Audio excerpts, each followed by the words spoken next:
నవరసంబులుకు నాట్య మయూరియై మూల శబ్దంబుల మోక్షహంస.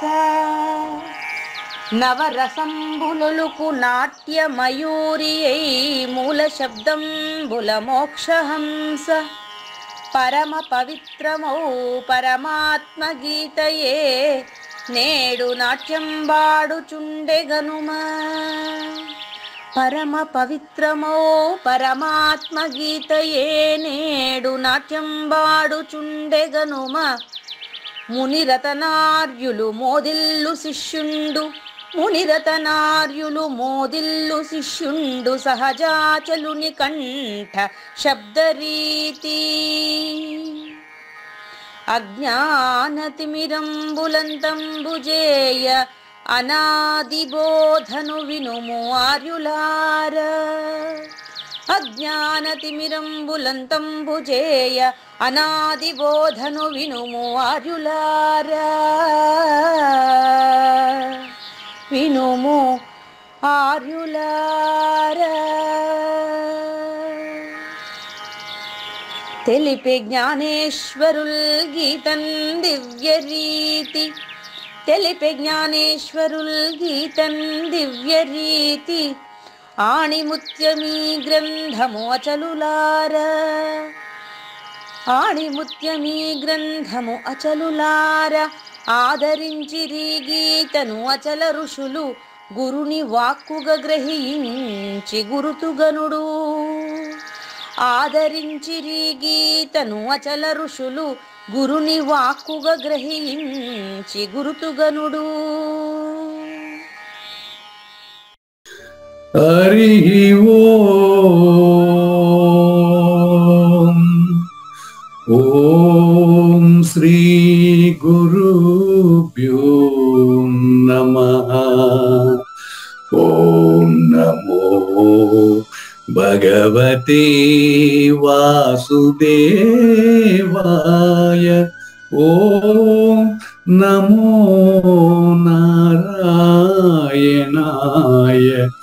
ఓం నమః శివాయ.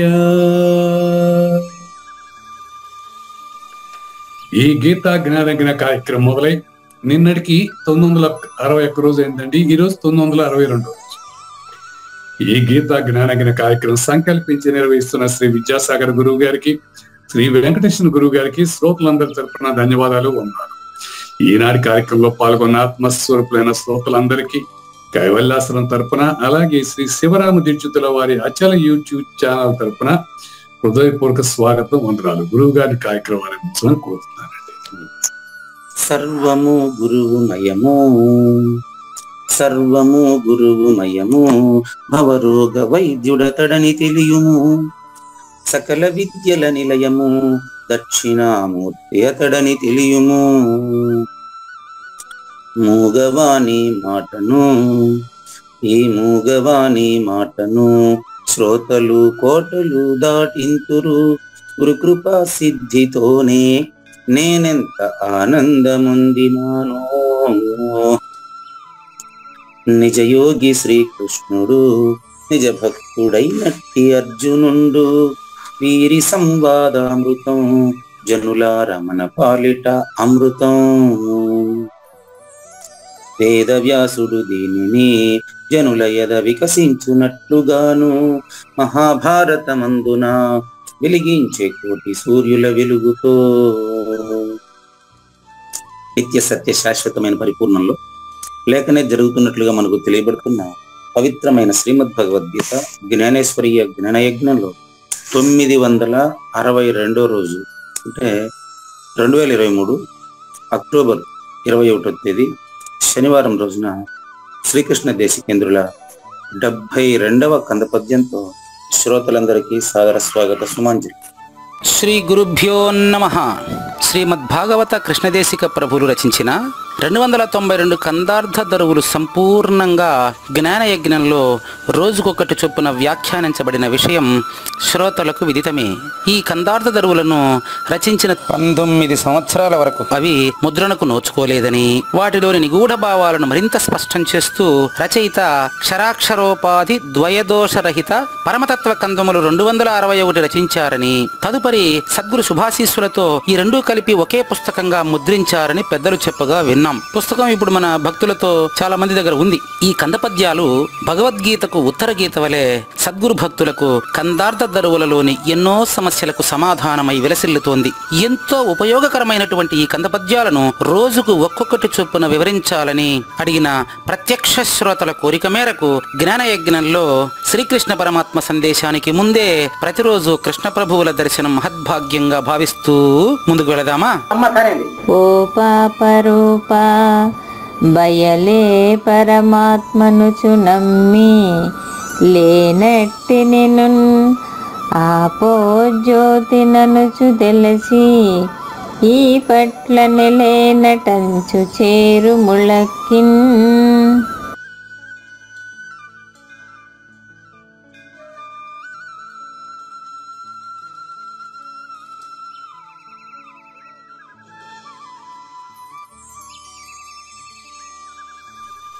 గురుగారు మీ ఫోన్ మ్యూట్ అయినట్టు ఉంది.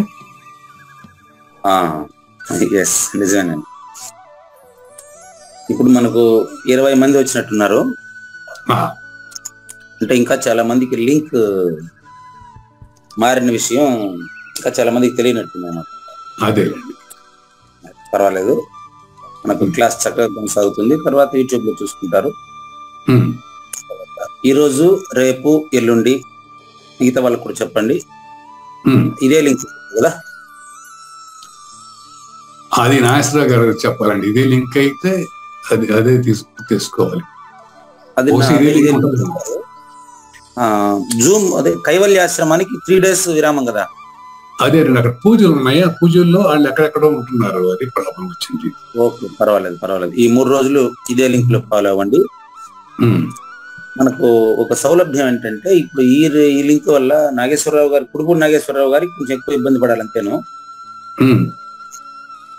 అయితే ఇందులో మనకుండే సౌలభ్యం ఏంటంటే, ఆయనకుండే అసౌకర్యం అది. మనకుండే అసౌకర్యం ఏంటంటే 35 నిమిషాలకు బ్రేక్. అంటే ఈ కందపద్యానికి సగం సమయానికి పూర్తి అయినప్పుడు దానికి బ్రేక్ చేసి మనం మళ్ళీ తిరిగి పునః 5 నిమిషాల గ్యాప్ తర్వాత మళ్ళీ భగవద్గీతలో ఉండేటువంటి తర్వాత పార్ట్ కంప్లీట్ చేసుకుని విడిచిపెడతాం.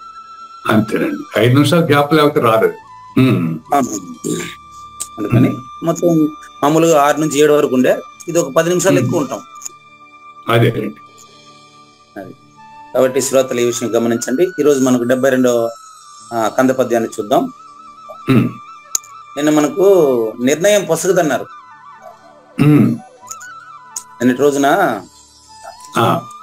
ఉన్నదానందు నిజముగా ఎన్నడూ లేనట్టి మనము ఏ తెంచిట ఈ తిన్నని ముచ్చటలాడితే ఇన్నీకన్ మనము పోతే, అంటే మనం లేదని స్పష్టంగా తెలుస్తా ఉంది కదా. పరిపూర్ణ లక్షణం ప్రకారం, పరిపూర్ణ లక్షణం ప్రకారం నేను పరిపూర్ణం అనుకుంటే మాట పలుకు లేనిది పరిపూర్ణం. కళ మేలుకున్న తర్వాత కళ్ళలో నువ్వు ఉంటావా, అది ఆడ సూచన. కళ మేలుకున్న తర్వాత కళలోని నేను లేదు. మళ్ళీ కళ్ళకి ఇప్పుడు పో చూద్దాం. సూచన మీకు అంతే. ఆ పద్యం ఉండేది ఉన్నట్టు చదివేయడం పెద్ద విషయం కాదు కదండి. ఇప్పుడు మీరు కళ్ళలో మీ అనుభవంలోనే ఇప్పుడు రాత్రి మీరు కళగాని మేలుకున్నారు, ఆ కళ మీకు గుర్తుంది. దాంట్లోకి ఇప్పుడు వెళ్తారా? తిరిగి ప్రవేశించలేము. మళ్ళీ చెప్పండి. తిరిగి ఆ కళలో ప్రవేశించలేము, ఒకసారి మేల్కోవాలి. ఎస్, అదే విధంగా పట్టుకోండి. జనన మరణములు అనేటువంటి కలగంటున్నవాడు పాపరూపుడు. పట్టుకోండి. ఓ పాపరూప అంటే నిన్న దానికి కంటిన్యూషన్ ఇది. నిన్న నిర్ణయించేవాడు లేడని చెప్పారు కదా. ఆ నిర్ణయించాలనుకునేవాడే పాపరూపుడు అండి. నాకు ఇప్పుడు 962 రోజులుగా అడుగుతా ఉండేది అదే. ఉమ్. ఈ సందేహం ఈ రోజు పోతుందేమో, లేదా సందేహం పోదండి, సందేహం పోదు, సందేహం పోదు గురుగారు. సందేహి పోతాడు, ఆ, సందేహం పోదు, ఆ, సందేహి ఉండడండి. ఉండడు. ఉమ్, చూడండి, కావాలండి చూడండి. ఇప్పుడు రోజు మీరు అడుగుతున్నటువంటి ప్రశ్న కూడా అదే, ఎట్లా అది నాకు తెలిసేది ఎట్టా, ఉమ్, ఎక్కువ మంది అడిగేది నన్ను అదే. ఉమ్, అది ఆ పరిపూర్ణము నా అనుభవంలోకి ఎట్టొస్తుంది. ఆ, ఏమండి, పూజారి వెంకటేశ్వర అనుభవంలోకి పరిపూర్ణం వచ్చేట్టుగా ఉంటే, ఆ, పూజారి వెంకటేశ్వర అనుభవానికి పరిపూర్ణం వచ్చేట్టుగా ఉంటే ఉమ్, అది పరిపూర్ణం ఎందుకు అవుతుంది? అది కూడా ఎరికే అవుతుంది. ఆ, కనుక బయలే ఇక్కడ పరమాత్మ అనే పదాన్ని ఉమ్, బట్ట బయలుకే ఉపయోగించారు కృష్ణ ప్రభువులు, అది గమనించండి.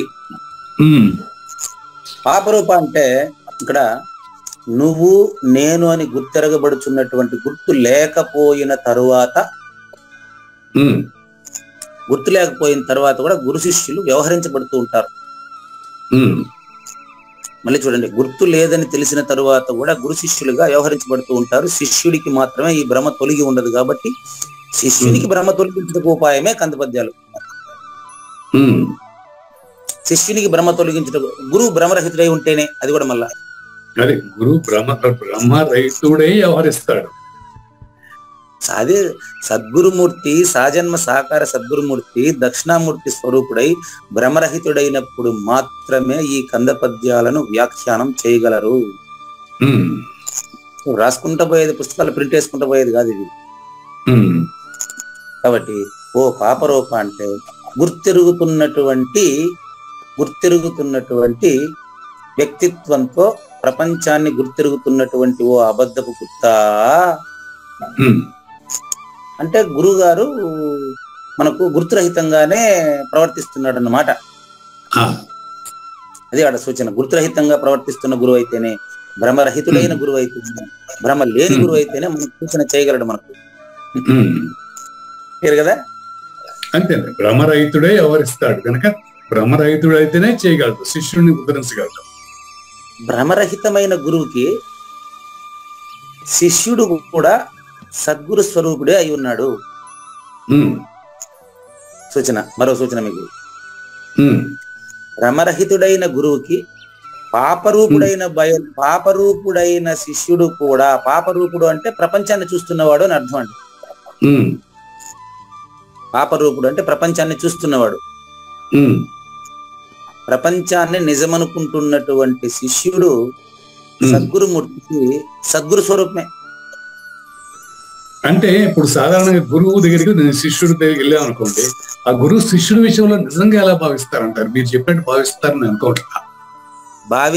భావిస్తేనే ఆయన నిజ గురువు. ఇప్పుడు ఆ శిష్యుడిని వీడు తెలియదు, వీడికి తెలియజెప్పాలి, ఈయన ఉద్ధరించాలని ఉంటుంది, కానీ ఇతను గురువు పరబ్రహ్మ స్వరూపం అటువంటి భావనలు అతను ఆయనలో ఉంటాయంటారా? చూపిస్తాను ఇప్పుడు మీకే. మీ గురువు గారు మీకు వేళ్ళకి మంత్రమే లేదని మీరే చెప్పారు కదా, కొంతమందికి ఇచ్చారు కదా. ఇచ్చారండి, కొంతమంది తీసుకున్నారు, కొంతమందికి ఇచ్చారు, మీకు ఇవ్వలేదంటే కొంతమందికి ఇప్పించారు. ఆయన ఇచ్చింది ఒకళ్ళకే ఇచ్చారు, మిగతా వాళ్ళకి అందరికి ఇప్పించారు అంతే. అదేదా ఆయన కొంతమందికి ఒకరికే ఇచ్చి మిగతా వాళ్ళకంతా ఇప్పించారు. కానీ నీకు అదే కావూరు నాగేశ్వర ప్రసాద్ గారు అంటే మిమ్మల్ని ఆల్రెడీ ఆయన గురుస్వరూపుడుగానే భావిస్తున్నాడు అనడానికి ఇదే ప్రూఫ్. వచ్చిన వాళ్ళందరినీ కూర్చోబెట్టుకొని నిజంగా ఆయన ఎరుక స్వరూపుడు అయితే ఎవరు మేకా నిర్భయానంద స్వామి అంటూ ఉంటారు. మీరు నేను చూడలేదు కదా, వారిని భౌతికంగా చూడలేదు కదా. ఆయన వచ్చిన వాళ్ళందరినీ వరుస కూర్చొని పెట్టేసి తలా 5 నూర్లు ఇచ్చేయండి, మీకు అందరికి శివుల మంత్రం చెప్పేస్తానని చెప్పినాడా? అందరికి ఎప్పుడు ఇవ్వలేదు. ఆయన చాలా అది వెరీ రేర్ ఇవ్వటం అనేది. కాబట్టి ఆయన ఆశయం ఇప్పుడు నెరవేరుతుంది. ఇక్కడ మీకు వచ్చి ఇప్పుడు మీలో మాట్లాడుతున్నది కూడా ఆయనే. తమాషా ఏంటంటే విద్యాసాగర్ గారికి కూడా మంత్రం ఇవ్వలేదు ఆయన. అదే చెప్తున్నా కదా, ఆయన అది ఇచ్చేది తీసుకునేది కాదండి. అది ఎవరికి ఇవ్వాలనో వాళ్ళకే ఇవ్వాలా, అది ఇవ్వబడుతుంది. ఆయన ఇచ్చేది కూడా కాదు. అది ఇప్పుడు మేకా నిర్భయానంద స్వామి గారు ఇచ్చేది కూడా కాదండి అసలు. అవును, ఆయన ఒకరే ఒక డాక్టర్కి ఇచ్చారు, లేడీ డాక్టర్ ఉంటే వారికి ఇచ్చారు అంతే. ఏం పేరు పేరేం పేరు? అరుణ్ గారు. అరుణ్ డాక్టర్ గారు ఉన్నారా ఇప్పుడు? ఉన్నారండి, ఆవిడ మంచి మంచి స్థితిలో ఉన్నారండి, గురువు, మంచి గురువు కదా. ఇప్పుడు ఆవిడ ఇట్లాంటి పనులంతా చేయరు కదా, ఆమె ఆల్రెడీ ఆమె ఇచ్చే ఆమె ద్వారా ఇవన్నీ జరుగుతున్నాయి ఆల్రెడీ. ఆవిడ మంత్రాలు ఎవరికి ఎందుకు ఇస్తారండి అటువంటి వాళ్ళు? ఏంటికి మంత్రాలు ఇచ్చేసి తీసుకునేది కాదు ఇది. అది గౌతమ బుద్ధుడు ఎంతమందికి మంత్రాలు ఇచ్చారు చూడండి. అది ఇచ్చేది కాదండి. రమణ మహర్షి ఎంతమందికి ఇచ్చినారు చూడండి. అది ఇచ్చేది తీసుకునేది కాదు అది. ఆల్రెడీ ఇప్పుడు నా ద్వారా ఎవరికి మంత్రం ఇంకా ఇవ్వబడదు, అసలు ఇచ్చేది తీసుకునేది ఉండదు. మంత్రం ఇచ్చేవారు తీసుకునేవారు ఇద్దరు ఎరుక స్వరూపులండి. కానీ గురు పరంపర కొనసాగడం కోసం రేర్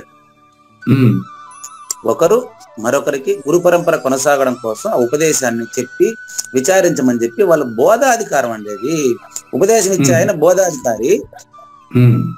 బాగా గమనించండి, మంచి మంచి ప్రశ్నలు లేవనెత్తారు. ఉపదేశం ఇచ్చే ఆయన బోధాధికారి, బోధించువాడు. ఉపదేశం తీసుకునేటువంటి ఆయన శిష్యుడు.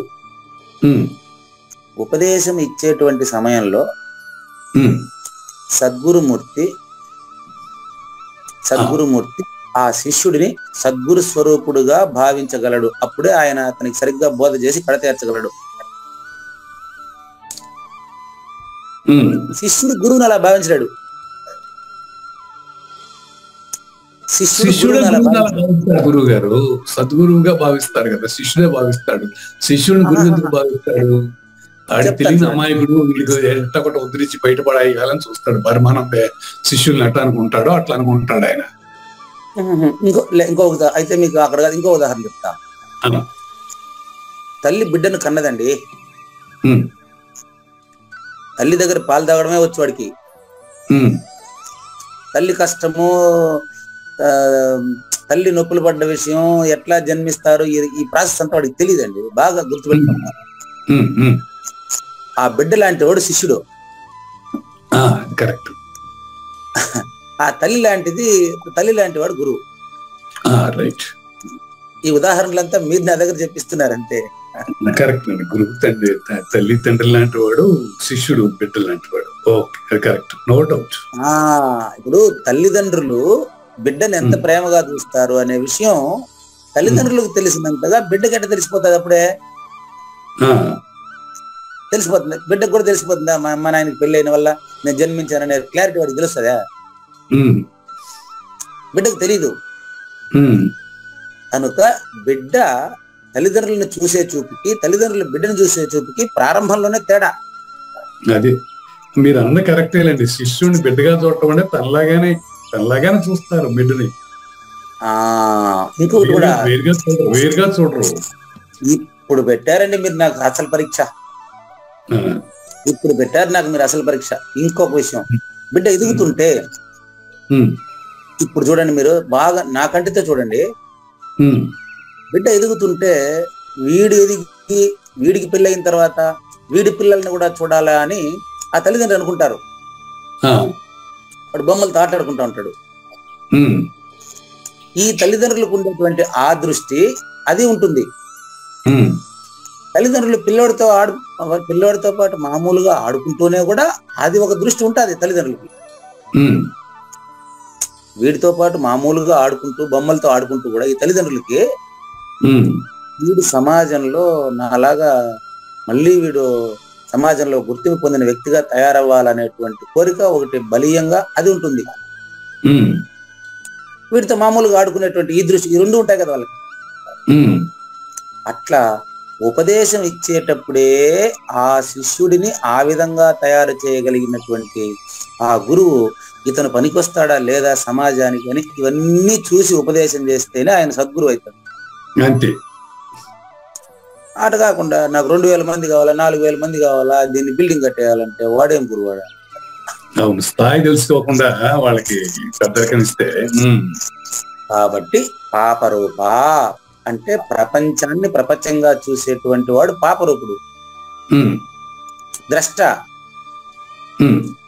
గురువు ఏ స్థితి నుంచి మాట్లాడుతున్నాడు అంటే అశరీర స్థాయి నుంచి మాట్లాడుతున్నాడు. కందపద్యాలు ఎప్పుడు కూడా ప్రకృతి ద్వయ దోషాన్ని రహితం చేసేది.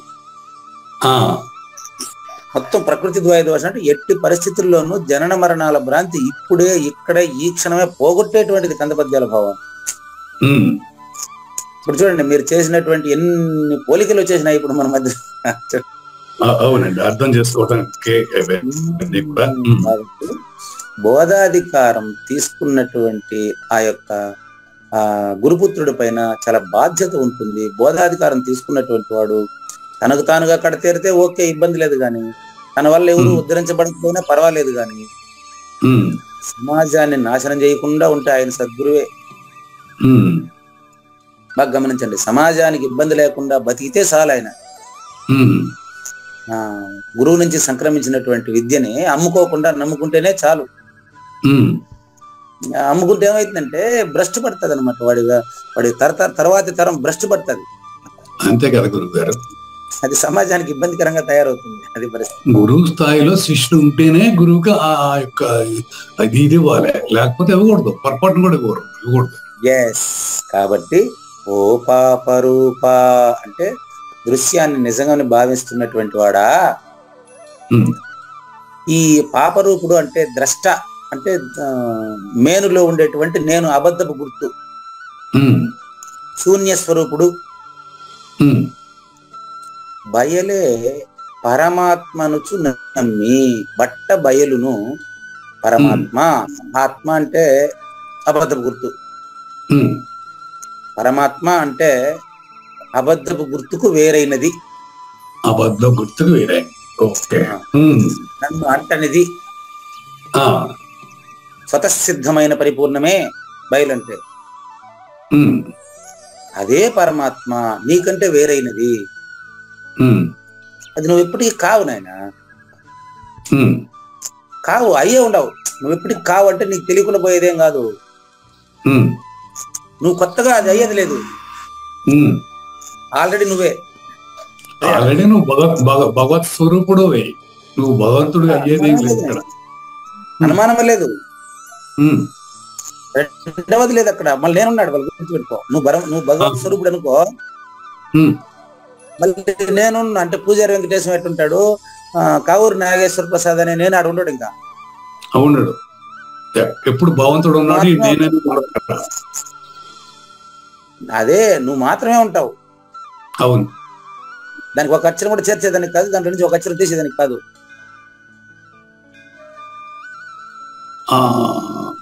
దానికి ఒక అక్షరం చేర్చేదానికి కాదు, తీసేదానికి కాదు అని మాట్లాడుతూ ఉండేవాడు లేనివాడే. కా గురుగారు, నేను భగవత్ స్వరూపుని అనుకున్నాకే దాంట్లో నేననేది ఏముంటుంది ఇక్కడ? నేను చెప్పింది కూడా అదే. అదే. Okay okay. అట్లా లేనట్టి నిన్ను, మీరు చెప్పిన పదమే అక్కడ పక్కన రాసి ఉండేది. చెప్పిన పదమే రాశారు, లేనట్టి నిన్ను. ఆ విధంగా లేనట్టి నిన్ను లేకుండానే మాట్లాడుతున్నటువంటి అబద్ధపు గుర్తైన ఆపోజ్యోతివి అంటే భ్రాంతి రూపము.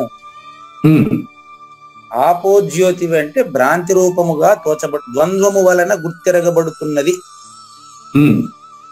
ఆపహ అంటే నీరండి. ఆపహ అంటే నీరు. ఆపోజ్యోతి అంటే నీళ్ల వలన ప్రాణము వలన గుర్తిరగబడుతున్న జ్ఞానము అండి.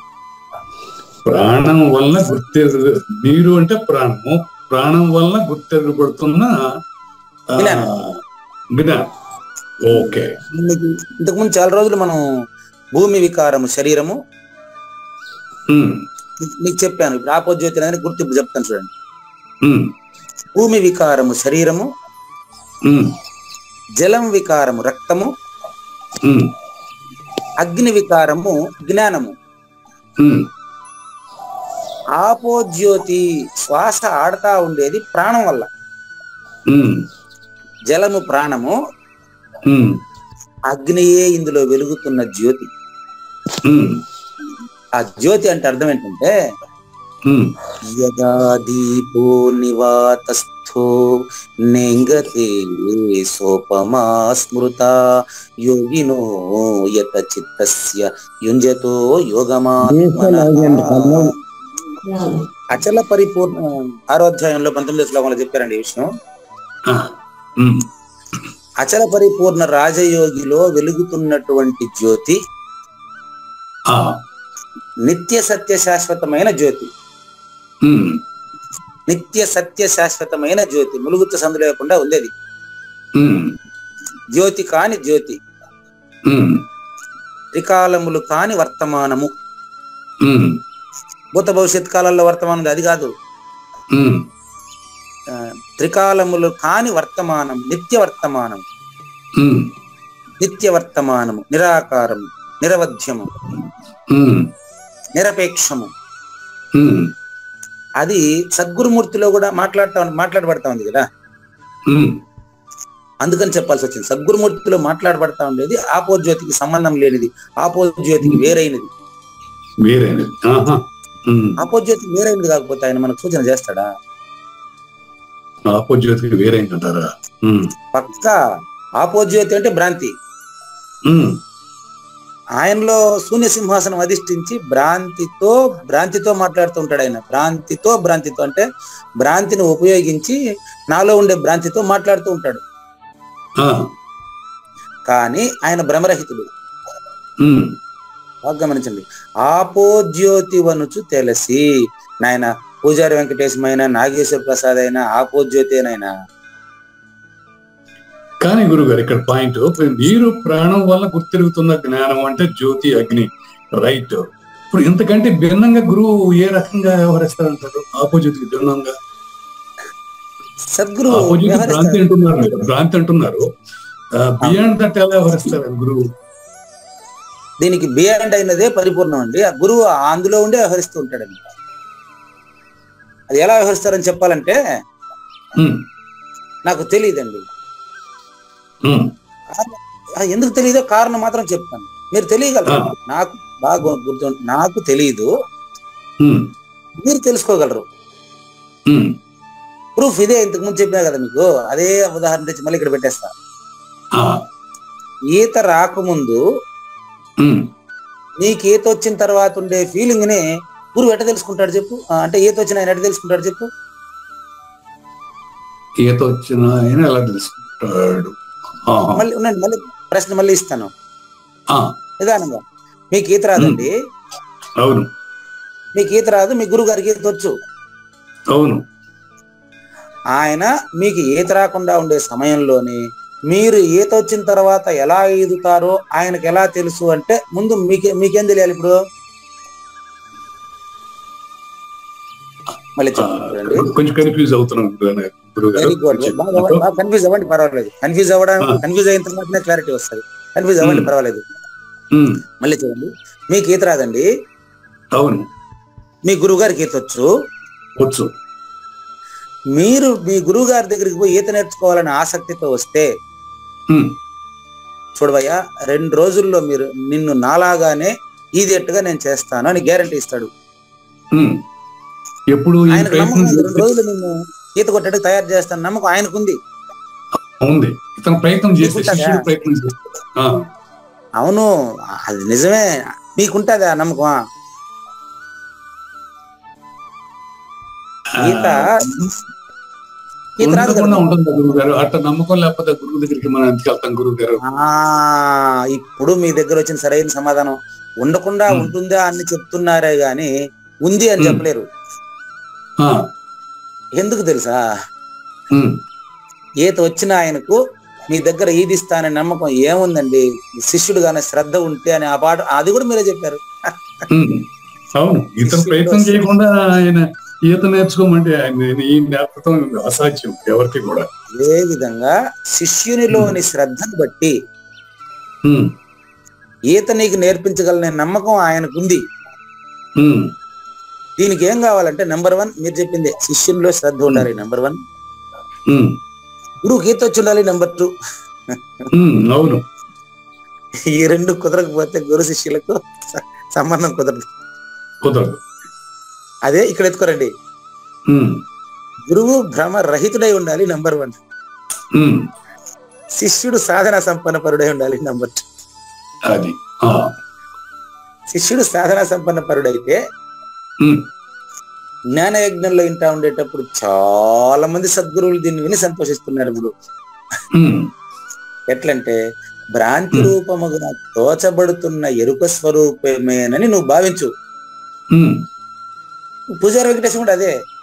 ఉమ్, మన ఇద్దరికి వేరైనటువంటిది సద్గురు స్వరూపము, దాన్ని పరమాత్మ అని భావించు ముందుగా. ఆ, నువ్వు లేనివాడవని నేను లేనివాడనని, అంటే పంచభూతాలతో కూడినటువంటి ఎరుక అబద్ధపు గుర్తు లేనిదని, ఉమ్, ఉన్న పరిపూర్ణమే ఉన్నదని, ఉమ్, ఆ పరిపూర్ణంలో మీరే చెప్పారు కదండి, ఇది ఎరగాలంటే పూజారి వెంకటేశం మాట్లాడాలంటే ఒక శరీరం కావాలా, ఉమ్, ఒక శరీరం కావాలా. అందులో భూమి వికారమైనటువంటి శరీరంలో జల వికారమైనటువంటి నీళ్లు ఉండాలా, ఆ, ఆయనకు జ్ఞానం ఉండాలా. ఉమ్, ఆ జ్ఞానం పనిచేయాలంటే వాయువు కావాలా. ఉమ్, ఈ 4 సరిగ్గా పనిచేయాలంటే అతని ఆలోచన విధానం పరిపూర్ణాన్ని గుర్తిరిగి ఉండాలి.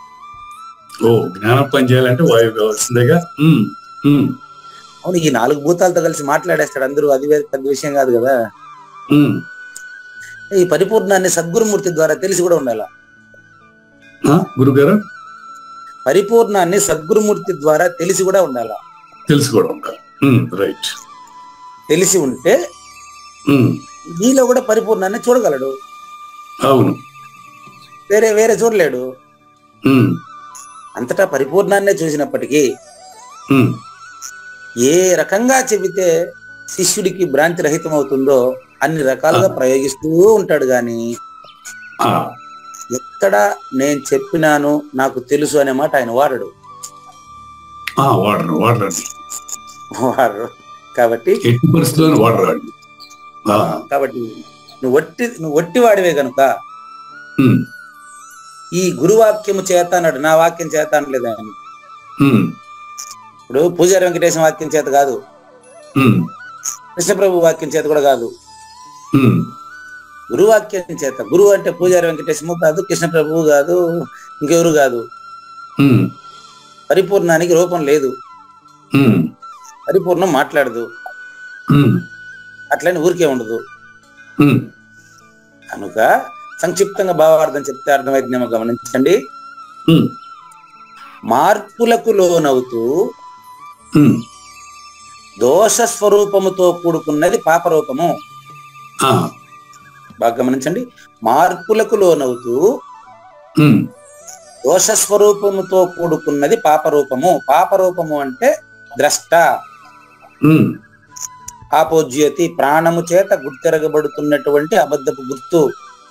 ఉమ్, ఈ అబద్ధపు గుర్తుతోనే ఉమ్, శాశ్వతమైన పరిపూర్ణమునే ఉమ్, శాశ్వతమైన పరిపూర్ణమునే జనన మరణ రహిత పరమాత్మగా భావించి, ఉమ్, అంటే చావు పుట్టుకలు లేని పరమాత్మ అనేది శాశ్వతమైన పరిపూర్ణం మాత్రమే.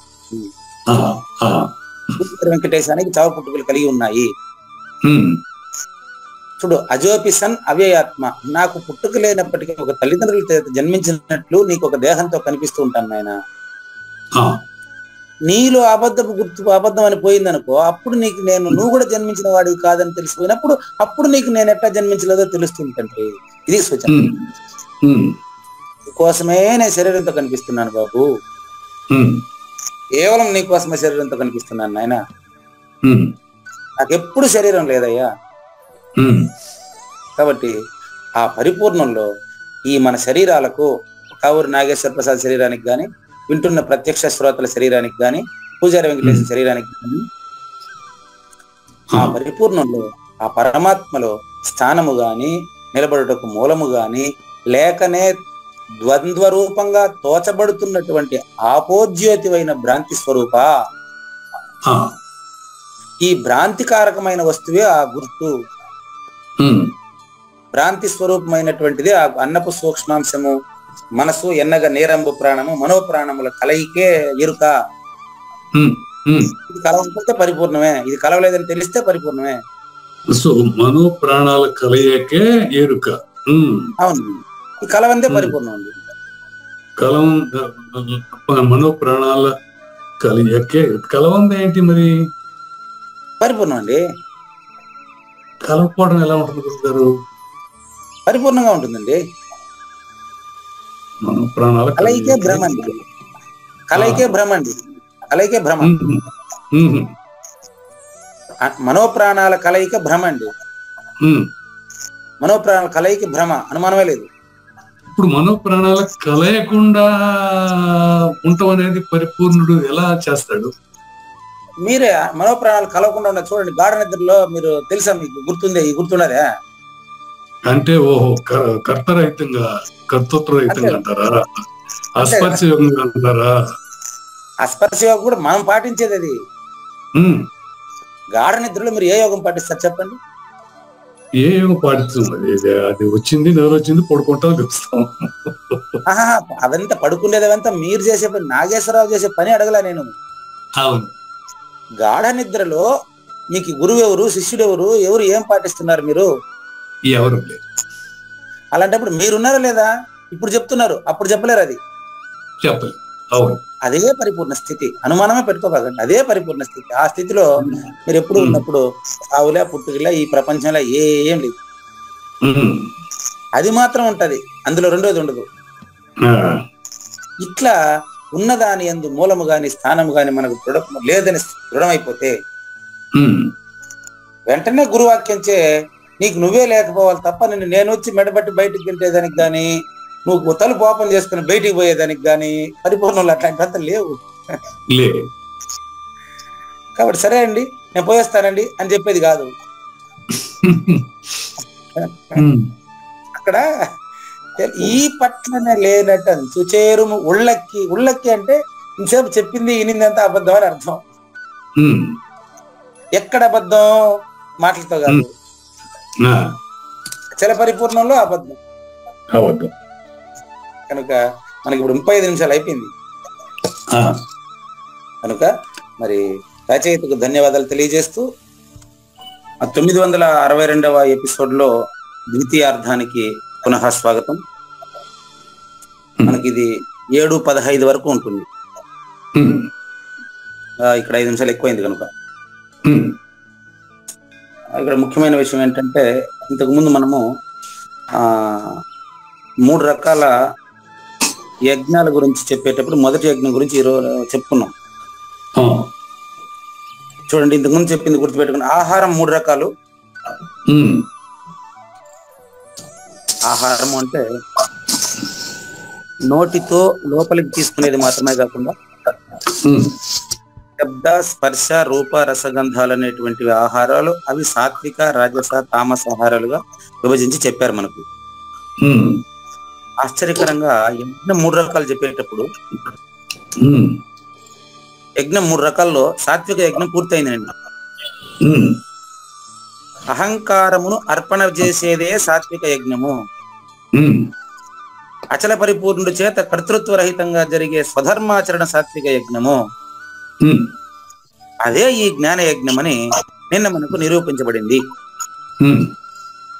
ఇప్పుడు అది అచల పరిపూర్ణుడి అస్పర్శ యోగమే, అచల పరిపూర్ణుడి అస్పర్శ యోగమే సాత్విక యజ్ఞంగా మనకు తెలుస్తా ఉంది.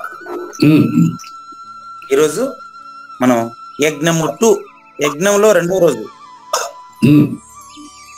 రాజసిక యజ్ఞము, తామస యజ్ఞముల గురించి ఈ తరగతిలో మనం తెలుసుకుంటాం. ఇది రాజస యజ్ఞము, తామస యజ్ఞముల గురించి.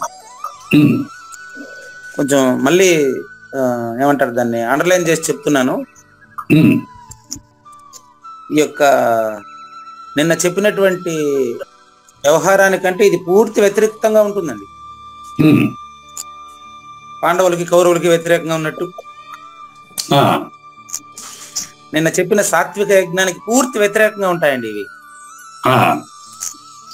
ఎందుకంటే ఇప్పుడు అర్జునుడి యొక్క పరిస్థితి అస్పర్శయోగం పాటించాలనే ఆశ, దుర్యోధనుడి పరిస్థితి రాజ్యం గెలవాలనే ఆశ. అంతే. కరెక్టా? అంతేనండి. అర్జునుడి పరిస్థితి యుద్ధం గెలవడం కాదండి. అర్జునుడి పరిస్థితి నేను పోగొట్టుకోవడం. అర్జునుడి పరిస్థితి నేను పోగొట్టుకోవడం అంటారా? ఓహో, మీకు సందేహం వచ్చింది. ఎందుకండి? రాజ్యాని కోసం కదా కొట్టను. రాజ్యం ఎట్ట గెలవాలని అడగలేదండి అర్జునుడు. మనకు 17వ అధ్యాయంలో ఉన్నాం కదా. బాగా గమనించండి. భారతంలో భాగమే కాబట్టి దానికి అన్వయించి చెబుతానండి. కృష్ణ, రాజ్యం ఎట్ట గెలవాలో చెప్పబోయే నాకు అని అడిగినాడా? లేదు. రాజ్యాన్ని గెలిచినప్పటికీ నా శోకం పోతుందనే నమ్మకం నాకు లేదుయా అని అడిగినాడు. బాగా గమనించండి. 2వ అధ్యాయం 7వ శ్లోకంలో ఏమని ప్రశ్నించాడంటే, కార్పణ్య దోషము చేత నేను బాధపడుతున్నాను. ప్రశ్న చూడండి, అర్జునుడి పరిస్థితి చూడండి. దుర్యోధనుడి పరిస్థితి వేరు, అర్జునుడి పరిస్థితి వేరండి. పరిస్థితి వేరు. ఓకే. కార్పణ్య దోష హత స్వభావ వచ్చామి, నేను అడుగుతున్నాను. త్వాం, నిన్ను. ఇప్పుడు కార్పణ్య దోషం కాదు. కరెక్ట్ మీనింగ్ ఏంటి గురు? కార్పణ్య దోషం అంటే ఏంటి? కార్పణ్య దోషం అంటే ధర్మ అధర్మములను నిర్ణయించలేకుండా ఉన్నాను. కన్ఫ్యూజన్ లో ఉన్నాడు. మీరు కూడా చాలాసార్లు చెప్తూ ఉంటారు అన్నమాట. అది కన్ఫ్యూజన్ టైప్. ఓకే. ఎన్నిసార్లు మీరు నేను కన్ఫ్యూజ్ అయ్యానన్నారే, అదే అది. కన్ఫ్యూజన్. ఓకే, నేను కన్ఫ్యూజ్ అయ్యాను కాబట్టి పృచ్ఛామి త్వాం, త్వాం పృచ్ఛామి, నేను అడుగుతున్నాను. దేంతో అడుగుతున్నానంటే ధర్మ సమ్మూఢ చేత, ఆ కన్ఫ్యూజన్ నుంచి అడుగుతున్నాను. ఏమని? రాజ్యం ఎట్టగలవాలనే? నో. యత్ శ్రేయ స్యాత్ నిశ్చితం బ్రూహి, నాకు ఏది శ్రేయస్సు? బాగా గమనించండి. దుర్యోధనుడిది ఒకటే పని, ఈ నిన్ను పట్టండి, గెలుస్తాడు, వాడిని కొట్టే, నేను చంపేయండి, అది వాడి పని. ఇప్పుడు ఇతని పని అది కాదు. యత్, ఏదైతే శ్రేయ, నాకు మోక్ష స్వరూపము, దాన్ని నిశ్చితం, సరిగ్గా నిర్ణయించి, బ్రూహి, చెప్పవయ్యా. ఎట్లా చెప్తావు నాకు అంటే? బలరాముడు దగ్గర దుర్యోధనుడు నేర్చుకున్నట్టు కాదు. నాకు ఎట్ట చెప్పాలంటే, శిష్య తే అహం, నన్ను నీ శిష్యుడిగా భావించి, మాం త్వాం ప్రపన్నం, నన్ను నీ శిష్యుడిగా భావించి, సాధి. సాధి అంటే శాసించవయ్యా. శాసించేదానికి అదే ఒక మాటలు అయిపోయేదే. 962 రోజులు చెప్తే కూడా అవలే. అట్లే పక్కన తీసుకోండి, అప్పుడు తెలుస్తుంది మీకు. అది రాజ్యానికి అతీతం అని చెప్పి పక్కన శ్లోకంలో, దీన్ని 8వ శ్లోకం తీసుకోండి సార్. అక్కడ చెప్తారు చూడండి. నేను ఎట్లా చెప్పానంటే మీకు ఆ భావంతోనే చెప్పాను, మా ఇంట్లో నుంచి తెచ్చింది కాదు. ఇక్కడ చెప్తారు చూడండి, రాజ్యం కోసం కాదంటారా అని మీరు క్వశ్చన్ మార్క్ వేశారు. ఇది శ్రోతలందరి ప్రశ్న కూడా అదే. అర్జునుడు రాజ్యం కోసం కాదండి భగవద్గీతలో ప్రశ్నించింది. భగవద్గీతలో నేను రాజ్యాన్ని గెలవాలనే ప్రశ్న అర్జునుడు ఎక్కడా వేయలేదు. 702 శ్లోకాలు ఎక్కడా వేయలేదు. నహి ప్రపశ్యామి మమాపనుద్యాత్ యత్ శోకముచ్చోషణం ఇంద్రియాణం, నా ఇంద్రియాలను బలహీనపరుస్తున్నటువంటి నా శోకము అవాప్య భూమా వసపత్నం వృద్ధం, అసామాన్యమైనటువంటి రాజ్యాన్ని సంపాదించినప్పటికీ, రాజ్యం స్వరాణం అపి, ఈ రాజ్యాన్ని కాదండి, ఈ భూలోక రాజ్యం మాత్రమే కాదు,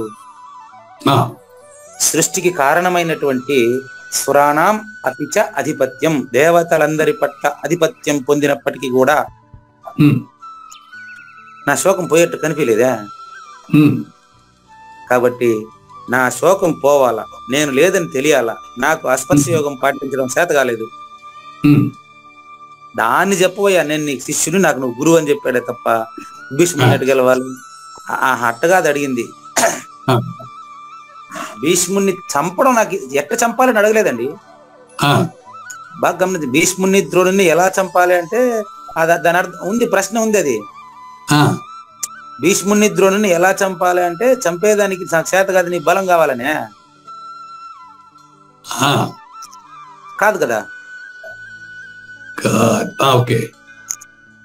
భీష్ముడిని ద్రోణుని చంపేదానికి నాకు బలం సరిపోదని కాదు అడిగింది. ఆ, చంపడం ధర్మమా అధర్మమా అది అడుగుతా ఉండేది. అది ఓ చంపటం అధర్మమా అధర్మం. ఓకే. అది కదా అడిగేది. ఉమ్, యుద్ధం చేయడం చేతగాక అడిగేది వేరు, యుద్ధం చేయడం చేతగాక గెలుస్తామా ఓడిపోతామా అనే భయం దుర్యోధనుడిదయ్యా. ఆ, ఈయనకి ఓడిపోతామనే భయం లేదు. ఆ, గురువు గారిని, యుద్ధంలో ప్రతిపక్షంలో ఉండే గురువు గారిని, ఆ యొక్క తాతగారిని చంపడం ధర్మమా? ఉమ్, సరే, చంపిన తర్వాత కూడా ఉమ్, నాకు శాంతి ఉంటుందా? ఆ, అది ప్రశ్న ఇక్కడ. అది లోతైన ప్రశ్న. మీ వల్లే నాకు కూడా అర్థమైంది.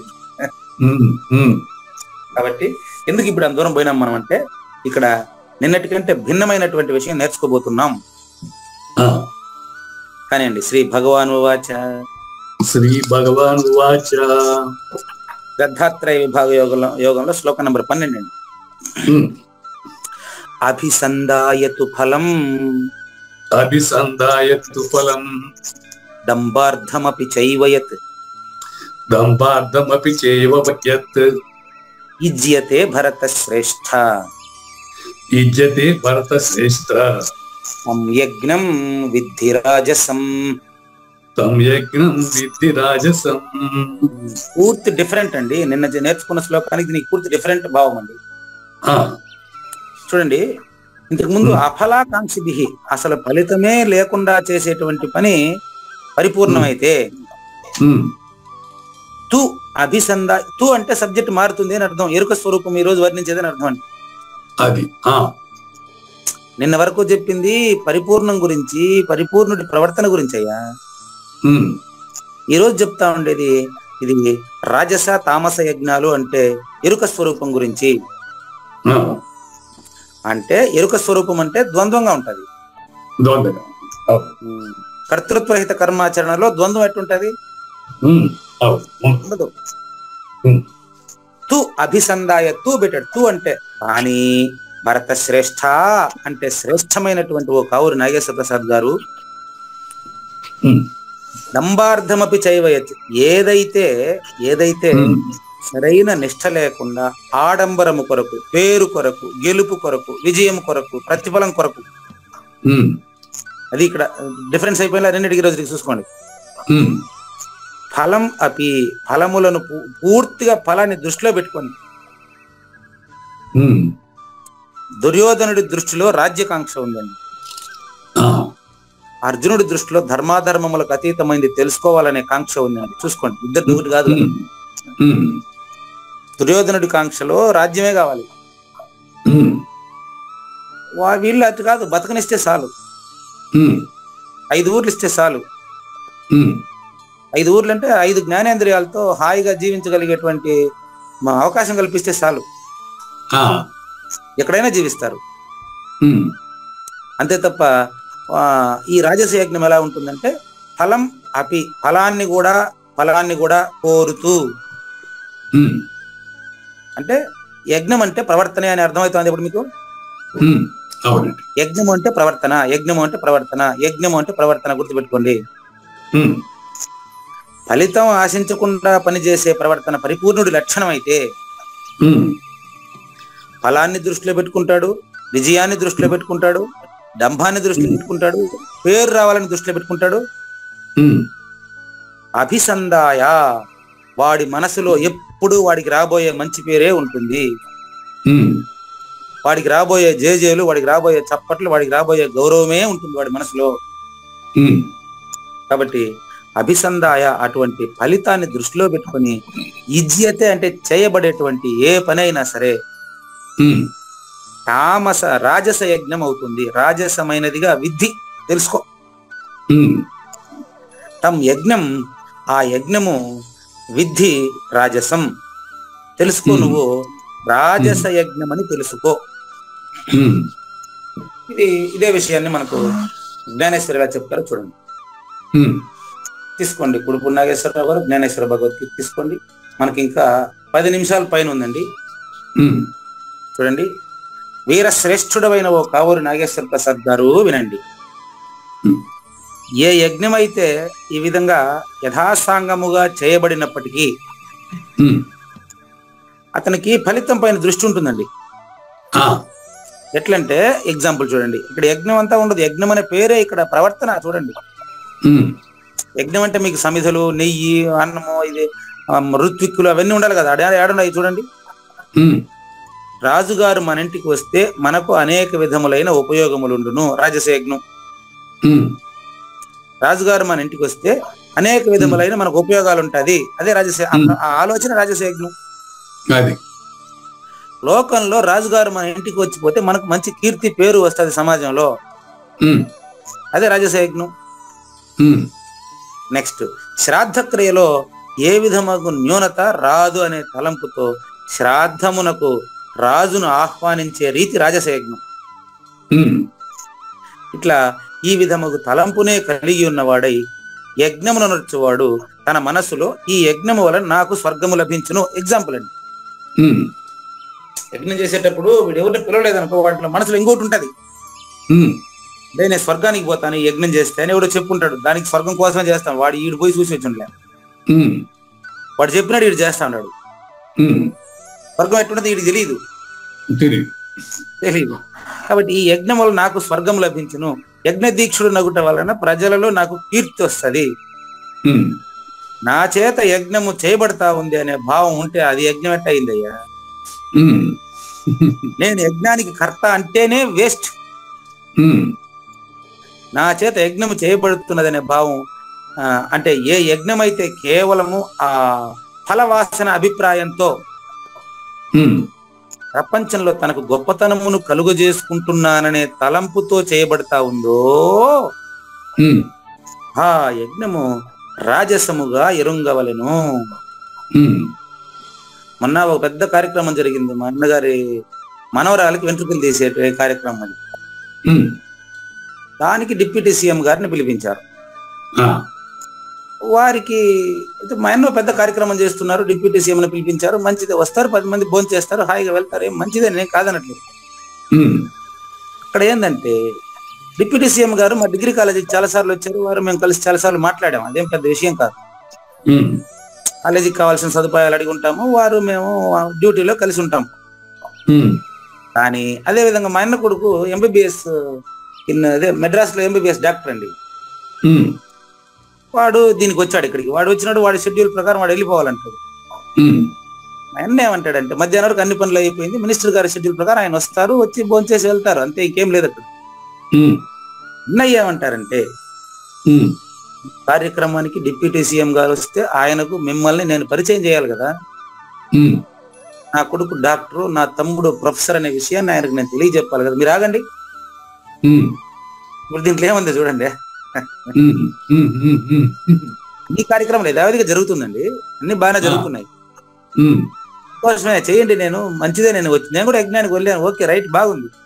ఉమ్, ఏమేం చేయాలో, ఏమేమి బలిస్తారో, కోని కోస్తారో, మేకను కోస్తారో, ఇంకేమైనా కోసుకుంటారో, వండుకుంటారో, తింటారో, ఇవన్నీ తినండి, నేనేం దేనికి కాదనలేదు కదా. ఉమ్, కానీ అక్కడ వచ్చింది ఏంటంటే సమస్య ఏంటంటే, ఇక్కడ రాజసయజ్ఞం అంటే అర్థం ఏంటంటే, ఉమ్, వాడు అంటాడు ఎంబీబీఎస్ డాక్టర్, చెన్నై నుంచి వచ్చాడు పాపం, కారు వేసుకుని అదే పనిగా. ఉమ్, వాడు ఒకటే మాట చెప్పా, మా అన్న కొడుకు, ఉమ్, ఆయన నా ఓటు ఈడ ఉంది కదా, మీరు చెప్పిన వాళ్ళకే ఓటు వేస్తాను కానీ చెప్పండి, ఆయన డిప్యూటీ సీఎం గారికి చెప్పండి, నేను నా డ్యూటీ నేను పోవాలంటాడు. ఒకటే మాట కానివాడు. అంటే వాడి దృష్టిలో ఏముంది ఇంకా చూసుకోండి, వాడి దృష్టిలో ఏముంది మీరే చూడండి. అయినా వినలేదనమాట. ఆ డిప్యూటీ సీఎం గారు వచ్చిన తర్వాత, నో మా తమ్ముడు no degree college professor no. అవునయ్యా, మీ తమ్ముడు నాకు ఎందుకు తెలియదు, మేము ఆల్రెడీ కాలేజీలో మాట్లాడుతూ ఉంటాం కదా అని ఆయన. మళ్ళీ నా కొడుకు ఈ విధంగా ఎంబీబీఎస్ డాక్టర్, అవును అప్పుడే చెప్పారు కదా అని. దానికి మేము గంట సేపు ఉండాలన్నాడా? ఆ 2 మాటలకు మేము గంట సేపు ఉండాలన్నా? అన్నే మా పనులంతా వదిలిపోయినా ఉన్నామన్నమాట, అన్నగారి తృప్తి కోసం ఉన్నాము. అందువల్ల ఆయనకేం ఒరిగిందో ఆయనకు తెలుస్తుంది, మాకైతే తెలియదండి. మా అన్న కొడుకు, వాడికి కవల పిల్లలు 2 అక్కడ చెన్నైలో, వాడు వెళ్ళాలి పాపం. మా అన్నకు మా తమ్ముడిని మా కొడుకుని ఆయనకు పరిచయం చేశాను. మా తమ్ముడు ప్రొఫెసరు, నా కొడుకు ఎంబీబీఎస్ డాక్టరు. అది ఆయనకు ఉండదు, అది ఏందో దాని పేరే ఇది. మీకు ఎగ్జాంపుల్ చెప్పాను అంతేనండి. ఉమ్, ఇది రాజస యజ్ఞము అంటే ఇప్పుడు చెప్పినవన్నీ ఇప్పుడు నేను చెప్పిన ఎగ్జాంపుల్స్ లోకి వచ్చేసినాయి లేవా? అవును. నా చేత ఇంత పెద్ద కార్యక్రమం నిర్వహించబడతా ఉంది, నేను ఇంతమందికి భోజనం పెట్టాను, ఈ కార్యక్రమానికి రాజు గారిని పిలిపించాను. ఉమ్, విన్నారు మీరు? ఇక్కడ చూడండి, రాజు గారు మన ఇంటికి వస్తే మనకు అనేక విధముల ఉపయోగములు ఉంటాయి. ఉమ్, డిప్యూటీ సీఎం గారు నా కార్యక్రమానికి వస్తే నాకు సమాజంలో మంచి పేరు ఉంటుంది, ఉమ్, అంతే. అదే ఉమ్, కాబట్టి ఇటువంటి దాన్ని రాజస యజ్ఞము అంటారు. ఇక్కడ కర్త ఉంటాడు, కర్మ ఉంటాడు, క్రియ ఉంటుందండి. క్రియ ఉంటుంది. కర్త కర్మ క్రియ ఉంటుంది. అవును. మా అన్న కొడుకు పాపం ఎంబీబీఎస్ డాక్టర్, ఇంకా సూక్ష్మమైన నాయన ఓటు మీకే వేస్తాను కదా అని చెప్పేయండి ఆ మాట అనేది. అంటే వీళ్ళంతా ఓట్ల కోసమని వాడి ఉద్దేశమా? ఆ, అట్లా అనమాట. ఎవరు అంటే నాకు నేను ఉండమంటే ఉంటే పోమంటే పోతా అంతే, నాకేముండదు. అది నెక్స్ట్ ఇప్పుడు ఇది రాజస యజ్ఞం అండి. అంటే రాజశేఖరంలో ఏమవుతుందంటే కర్త కర్మ క్రియ ఉంటారు. ఖచ్చితంగా ఉంటాడు. రైట్. ఉంటాడు, ఎందుకంటే ఫలితం ఆశిస్తున్నారు కదా, అందుకని డిఫరెంట్ సబ్జెక్ట్. అవును, రాజస్యం అంటేనే. ఉమ్, కాబట్టి ఇంకా మనకు ఉండేటువంటి ఒక 10 నిమిషాల సమయంలో తామస యజ్ఞాన్ని గురించి తెలుసుకుంటామండి. ఉమ్. కానీ శ్రీ భగవాను వాచ. శ్రీ భగవాను వాచ. ఇది మీకు వినడానికి కూడా కొంచెం ఇబ్బందిగానే ఉంటది, ఆ, తామస యజ్ఞం అనేది. ఉమ్, రాజస యజ్ఞం వినేదానికే ఇబ్బంది పడ్డారు, మొహమాట పడ్డారు. ఉమ్, తామస యజ్ఞం వినడానికి కొంచెం ఇబ్బందిగానే ఉంటుందండి. ఉమ్. విధిహీనమసృష్టాన్నం విధిహీనం అసృష్టన్నం మంత్రహీనం అదక్షిణం మంత్రహీనం అదక్షిణం శ్రద్ధావిరహితం యజ్ఞం శ్రద్ధా విరహితం యజ్ఞం తామసం పరిచక్షతే. తామసం పరిసచ్చతే. విధిహీనం అంటే శాస్త్ర విధులు పాటించరు అసలు. ఉమ్, ఓ పద్ధతి పాడు ఉండదు, ఉమ్, దానికి అన్నదాన రహితమై ఉంటది. అది ఉమ్, వచ్చినారా మీ ఖర్చులకు డబ్బిస్తాం రండి అని పిలుస్తారు, ఉమ్, పత్రికలు వేసి ఉంటారు. ఉమ్, వచ్చినటువంటి వారికి బస్ ఛార్జీలు ఇవ్వబడును. ఉమ్, ఎక్కువ మంది అప్పుడే కదా వస్తారా. ఉమ్, మంత్రహీనం, అందులో పవిత్ర భావన ఉండదు. ఉమ్, అదక్షిణం, దక్షిణలు లేనిది. ఉమ్, శ్రద్ధా విరహితం, శ్రద్ధ లేకుండా చేసేది. ఉమ్. అటువంటి యజ్ఞాన్ని తామసం పరిచక్షతే, తామస యజ్ఞం అని చెప్పుదురు. మనం చెప్పేదానికి నోరు కంపైతుందని ఆయన చెప్పడం అన్నమాట గురుగారు. ఉమ్, ఉమ్, చూడండి, కావూరు నాగేశ్వర ప్రసాద్ గారు, అది ఎట్టుంటది తెలుసా? ఉమ్, బొమ్మను చదువుతానండి, నేనేం వివరించకుండా ట్రై చేస్తాను, నేను నా వల్ల ట్రై చేస్తాను. ఉమ్. కానీ అప్పుడప్పుడు నాలో ఉండేటువంటి పూజారి వెంకటేశం వస్తే నేను చేయగలిగింది ఏం లేదు. వాడు మహాపాపి, ఉమ్, వాడు వచ్చినాడంటే నేను చేయగలిగింది ఏం లేదు. చూడండి, ఉమ్, కావూరు నాగేశ్వర ప్రసాద్ గారు చూడండి, పశుపక్షులకు వివాహము అదంతా అట్లాంటిది ఏం లేదు దానికి. ఉమ్. పశుపక్షులకి పెళ్ళయిన తర్వాత శోభనం అట్లాంటిది ఏం లేదు దానికి. ఆ దాని ఇష్టంగా పోతా ఉంటాయి, పిల్లలకి అంటా ఉంటాయి. అట్టుంటాయి తామస యజ్ఞం, వాడి ఆలోచనలు అంతా అట్టుంటాయి. అది. ఉమ్. రాసింది చదువుతున్నానండి. అవునండి. ఉమ్, ఎత్తుతానే కలిపురుషుడు విజృంభిస్తాడు చూడండి. ఉమ్, దానికి పౌరోహిత్యం అక్కర్లేదు. ఉమ్, తామస యజ్ఞం మూలకల ఒకే ఒక మూల కారణం పట్టుదల. ఉమ్, పట్టుదల, ఆ పట్టుదల ఎట్టుంటది తెలుసా? ఉమ్, గాలికి రూట్ దొరుకుతుంది, మార్గం దొరుకుతుంది గాలికి. ఉమ్, ఉమ్. వాడికి ఒక దారే ఉండదు, గాలి ఎట్ట పడితే అట్ట వేస్తుంది. గాలి వచ్చినప్పుడే మనం తూర్పాన్ని పట్టుకోవాలి, కానీ గాలి మనం చెప్పినప్పుడు వేచదు అది. ఇది చక్కని మాట. తామసేకుల్లో ఒక రకమైన దాని ఏమంటారు, పట్టుదల ఉంటుంది. అంటే తెక్క రకమైన నాలెడ్జ్ చెల్లాలనే కోరిక ఉంటుంది. అంతే, అదొకటే మూర్ఖుడు, మొండి పట్టుదల. మూర్ఖుడు. మృత్యువుకి ముహూర్తం చూడాలనా, అట్టా ఉంటది వాడి కథ. సావుకి ముహూర్తం ఏం అవసరం లేదు, పెళ్లికి ముహూర్తం పెడతారు, అన్నిటికీ పెడతారు. సావుకి కూడా ముహూర్తం పెట్టడు. అది ఎప్పుడు వస్తుందో తెలియదు. అంటే వీడు మృత్యు స్వరూపుడు, వీడికి బోధ చేస్తే కూడా ఉపయోగం లేదు. నిషిద్ధ పదార్థమును చూసి మంటగా లేచినటువంటి అగ్ని భయముచే వెనక్కి తగ్గుతుందా? అంటే చెప్తాను మీకు, ఇప్పుడు అడవి దహించుకుంటా పోతా ఉంది అనుకో, అక్కడ ఏదన్నా పదార్థాలు పనికిరానివి, మలమూత్రాలు అట్లాంటివి ఉంటే అగ్గి ఏమైనా ఆగుతుందా? ఉమ్.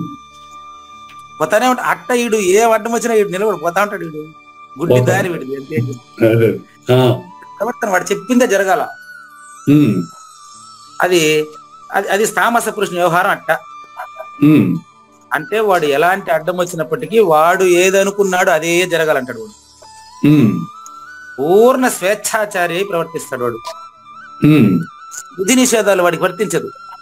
వర్తించు. ఉమ్. ధర్మము అధర్మం అనే చూడడు వాడు. అవును. మంత్రం గురించి దాని టైం గురించి అని చూడడు. ఉమ్. అన్నాన్ని చూస్తే ఈగ టక్కన వాళ్తుంది దానిపైన అంతే. ఆ విధంగా తామస పురుషుడు ఈగ లాంటోడు. ఉమ్. ఏమాత్రం ఆలోచించడు. ఉమ్. ఇప్పుడు బ్రాహ్మణులు విరక్తులుగా ఉంటారు వాడి దగ్గర. ఉమ్. ఇట్టి స్థితిలో వాడికి లోలుపత్వంతో వాడి దగ్గరికి దక్షిణ ఆశించి అతని యజ్ఞమున ఏ బ్రాహ్మణుడు వచ్చి ప్రవేశిస్తాడు చెప్పు? ఉమ్. కేవలం దక్షిణ కోసం కూడా రాడు వాడి దగ్గరికి. ఏదైనా మంత్రాలు చెప్పించి వాళ్ళ దగ్గర ఏదైనా కొంచెం పని చేయించి అది ఏదైనా చేస్తే పర్వాలే, ఉమ్. మొత్తం నేను చెప్పినట్టు చేయండి అంటాడు. ఉమ్. ఎగ్జాంపుల్ మీకు చెప్తాను. ఒక ఆయన ఏం చేశాడంటే గురు పూజ చేసేదానికి పిలిపించాడు. ఉమ్. గురు పూజ చేసినప్పుడు ఆ పూజ జరిపించిన వాళ్ళకి ఏదైనా దక్షిణ తాంబూలాలు వస్తాయి, పర్వాలేదు, మంచిది, పవిత్రమైన కార్యక్రమం, వాళ్ళకి తప్పు లేదు. ఉమ్. పిలిపించేసి నాకు డ్యూటీకి టైం అయిపోయింది, మీరేం చేస్తారు నాకు తెలియదు, 5 నిమిషాలకు పూజ ముగించండి, నాకు డ్యూటీకి టైం అయిపోయింది అంటాడంట. ఉమ్. వాళ్ళకి దక్షిణ తీసుకోబుద్ది అయితే తాంబూలంలో 10 రూపాయలన్నా ఒక పండుగను పెట్టేస్తే అదైనా తీసుకోబుద్ది అవుతుందా మీరు చెప్పండి? ఉమ్. ఉమ్. అటువంటి వాడిని ఏం చెప్తాం చెప్పండి? ఉమ్. ఇంతమంది రమ్మని చెప్పేసి మీరు రండి నేను ఉంటాను నాకు పూజ చేసుకుంటారని చెప్పి పిలిచేసి వాళ్ళు వచ్చి పూజ మొదలు పెడితే నాకు డ్యూటీకి టైం అయిపోతుంది, 5 నిమిషాల్లో పూజ ముగించి అసలు పూజ చేసుకోకుండా పోతేమే మరి డ్యూటీ ఏం పూజ కదా. మరి వాడి దగ్గర దక్షిణకు ఆశించి ఎవడైనా పూజ మొదలు పెడతారా? 5 నిమిషాల్లో పూజ అయిపోవాలంటే పూజ చేసుకోకుండా పోవా అంటారు ఒకటే మాట. కాబట్టి ఇది ఎట్టంటే అగ్నికి తీవ్రమైన గాలిలో పడే భగభగ మండే రీతిన వాడి దగ్గర కోరిక ఒకటే ఉంటది, డబ్బు సంపాదన ఒకటే ఉంటది, ఇంకేం ఉండదు వాడి దగ్గర. అతడు తన అభిమానము వలన తన సర్వస్వమును వ్యర్థంగానే ఎగరగొట్టనారంభించును. అనవసరంగా చెడ్డ పేరు తెచ్చుకుంటాడు ఎక్కడన్నా సభల్లో పోయేవాడు. సంతానము లేని వారసులు లేని వాని ఇంటికి పోయే వాళ్ళంతా దోచుకుంటా ఉంటారు చూడు. అట్ట వీడిని కామ క్రోధ లోభ మోహ మద మత్సరాలు దోచుకుంటా ఉంటాయి, గుణాలే ప్రవర్తిల్తా ఉంటాయి వాళ్ళు. అది పిల్లలు లేని ఇంట్లో ఏం చేసుకోబోతావు మాకు ఇయ్యేమే అంటారు, వచ్చినోడంతా అంటారు, నీకు కొడుకులు లేదు కదా కూతురు లేదు కదా ఏం చేసుకోబోతావు మాకు ఇచ్చేమే అని అడుగుతారు సహజంగా సమాజంలో. అట్లా నీకు లక్ష్యమే లేదే, నువ్వు నా పాలు గాయమే గుణాల్లో మళ్ళీ పశుపక్షాదులకు పుట్టుంటాయి వచ్చి వాడి దగ్గర వచ్చేవాడు వాడి దగ్గర. అంటే పోలిక చేశానండి మీకు అర్థం కావడం కోసం. అట్లా ఈ లక్షణముల గల యజ్ఞము మిథ్యతో భ్రమతో కూడినట్టు పూర్తి భ్రమ సహితం అవుతుంది. అది ఈ యజ్ఞాన్ని తామస యజ్ఞం అంటారండి. అటువంటి వాడి దగ్గర లక్ష్మీదేవి నిలుస్తుందా చెప్పండి? ఇట్లా చెప్పిన తర్వాత ఇంకా తిరిగి ఆ లక్ష్మీపతి ఆ శ్రీకృష్ణ పరమాత్మ అతనికి చెప్పడానికి నోరు రాక సాలించి ఈ మాట అంటాడు. ఇంకెందుకు అవన్నీ మనం చెప్పుకునేది వద్దుగానే, నదీ జలము ఎల్లప్పుడూ ఒకే రూపంగా ఉంటుంది కదా, కానీ అది భిన్న భిన్న ప్రదేశములందు ప్రవహించడం వలన ఒక్కొక్క చోట తన మురికి నీళ్లు కూడా ప్రవహించుకొని పోతుంది. అట్లా నేను యజ్ఞాల గురించి చెప్పాల్సి వచ్చినప్పుడు తామస రాజస యజ్ఞాల గురించి కూడా చెప్పాల్సి వచ్చింది, నువ్వు అవన్నీ పట్టించుకోబాకు. అందువలన అదేం పూర్తిగా మురికిగా ఉంటుంది అనేది ఏం లేదు కదా, ఒక చోట స్వచ్ఛంగా ఉంటది.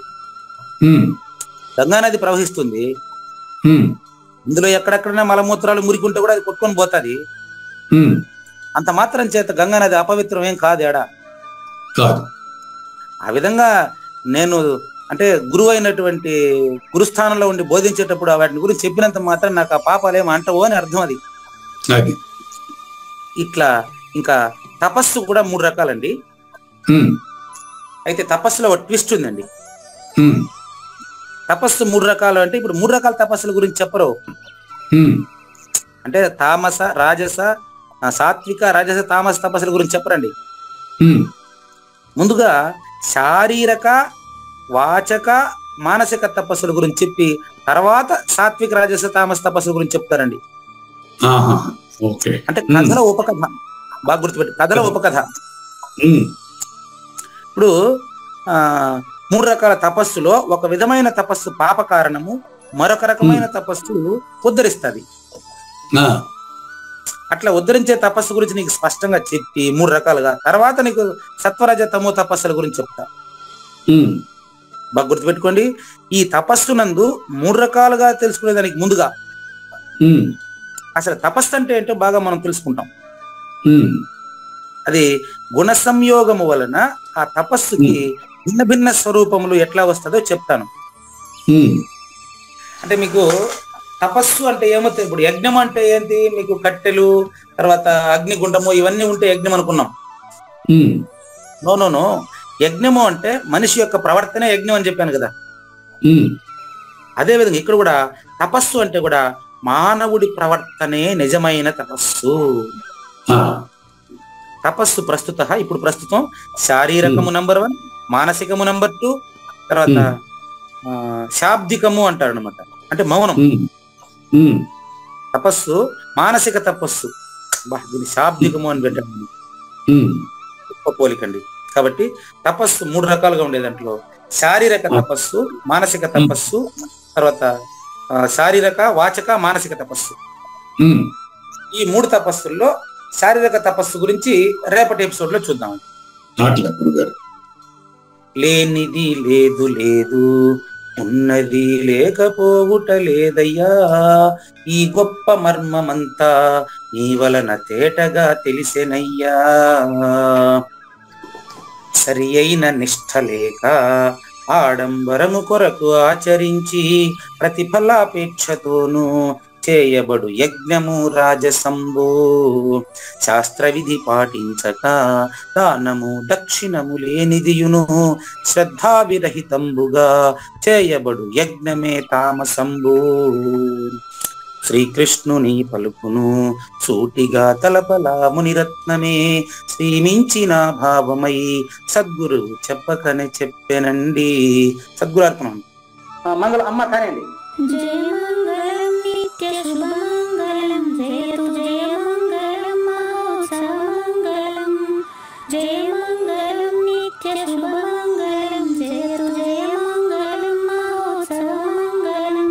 శ్రీమించున చలంబు సూచించినటువంటి దక్షిణామూర్తికి దండమిడుతూ, శ్రీమించున చలంబు సూచించినటువంటి దక్షిణామూర్తికి దండమిడుతూ, శ్రీ మహావిష్ణువు సూర్య భగవానుడు యాజ్ఞవల్కి జనక రాజ ఋషికి.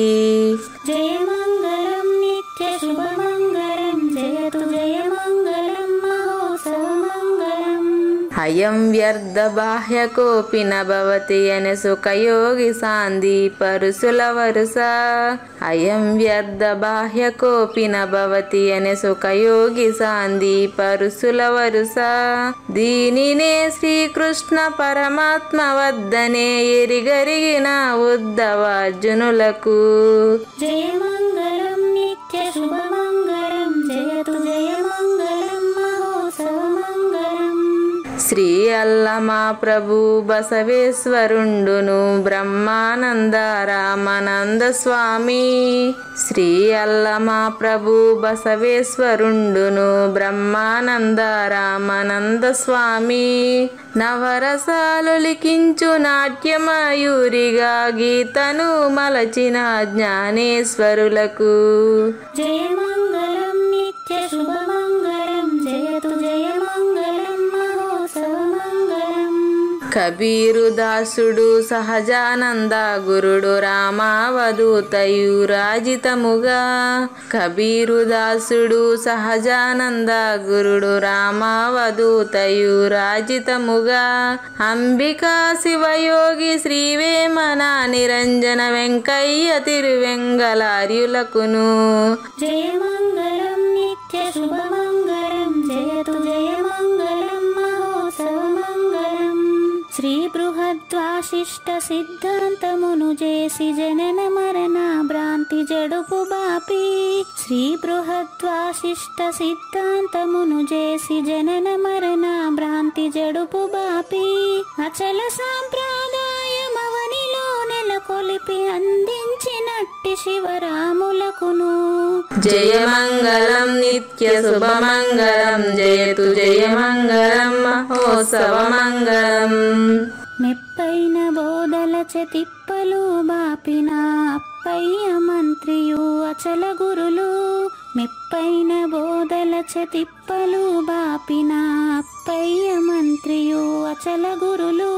పరశురామ సీతారామ స్వామి ప్రభులు నరసింహ యోగి గురువర్యులకును. జయమంగళం నిత్య శుభమంగళం జయతు జయమంగళం మహోత్సవమంగళం. కంద కందార్థములనందించి బృందముకు రంది బాపిన కృష్ణ ప్రభువునకును. కంద కందార్థములనందించి బృందముకు రంది బాపిన కృష్ణ ప్రభువునకును. పలుకులా కందనిది పరబయలు ఇది అని పలికిన ఫీల్కాన లక్ష్మణునకు. జయమంగళం నిత్య శుభమంగళం జయతు జయమంగళం మహోత్సవమంగళం. ఫీల్కాన లక్ష్మణుల ప్రియ శిష్యవర్యుండు అవధూతయని పేరావనియందు. ఫీల్కాన లక్ష్మణుల ప్రియ శిష్యవర్యుండు అవధూతయని పేరావనియందు. పాఠాలు నేర్పించి పీఠాలు ఏర్పరచి శంఖబాపిన వెంకటేశ్వర అవధూతకు. జయమంగళం నిత్య శుభమంగళం జయతు జయమంగళం మహోత్సవమంగళం. బట్టబయలున ఎరుక పుట్టనే లేదని బాలాజీ సింగు ఈ కీలు తెలిపే.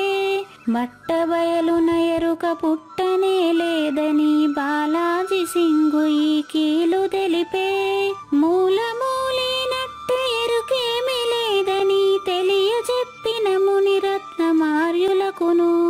జయమంగళం నిత్య శుభమంగళం జయతు జయమంగళం మహోత్సవమంగళం.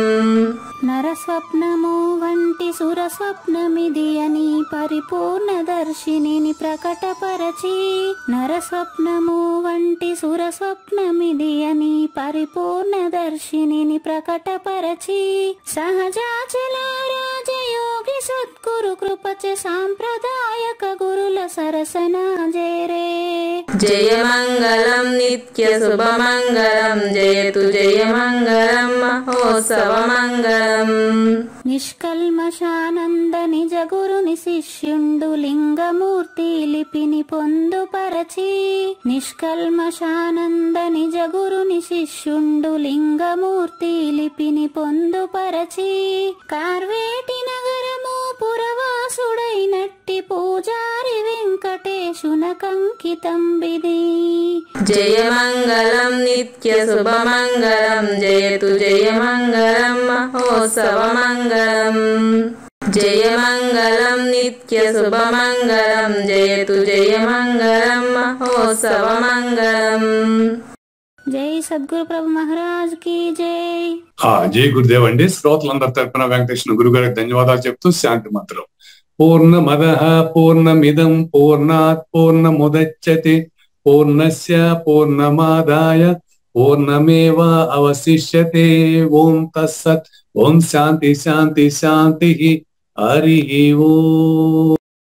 అశరీరం సర్వదా అస్తి శరీరం రహితం సదా అయమేవ సద్యో ముక్తిః అన్యథా భ్రమకారణం